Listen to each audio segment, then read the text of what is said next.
The actor Bernard Cribbins has died at the age of 93. He starred in Doctor Who, the 1970 film adaptation of The Railway Children, and was a notorious guest in Fawlty Towers. Well, Sky's entertainment reporter Bethany Minelle is in the newsroom for us. And Bethany's such a well-loved figure and the loss of a real talent. Bernard Cribbins' career actually spanned 7 decades, really across the golden age of television. From shows there you've mentioned Fawlty Towers, Doctor Who, the Wombles, Carry On films, you name it, he was in it. And of course all these shows really big in the UK, but also they were big exports, so his face would have been known around the world. Now dying at 93 really does mark the end of an era for British TV. He was born in 1928 in Oldham and found fame on the stage to start with, but a lot of people don't know, particularly the younger generations, he first gained fame as a sort of novelty song singer. He was the voice behind Right Said Fred about some removal men moving a piano around a house and having plenty of tea breaks.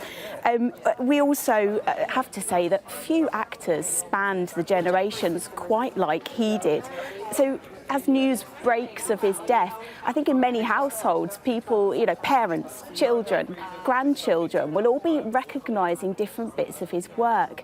From the fussy spoons salesman in Fawlty Towers, who famously got put in a headlock by Basil Fawlty because he thought he was a hotel inspector, to those who watched Doctor Who in the David Tennant era. They'll know him as Wilf, who shot a Dalek with a paintball gun. There's also his Carry On films. He appeared in Coronation Street, Casino Royale, the original. He was just loved by so many, and we've not even mentioned all his children's shows. He was the narrator in the Wombles, he was in the original film of The Railway Children, and latterly CBeebies fans will know him from Old Jack's Boat. It really is an endless list when you start looking back on his body of work. Of course, in 2011, he received an OBE for his services to drama. And recently, just this month, The Railway Children had a sequel brought out in film version.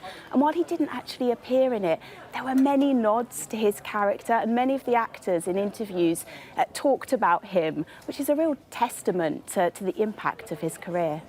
Yeah, he really has reached an awful lot of people. Bethany Minelle, thanks very much.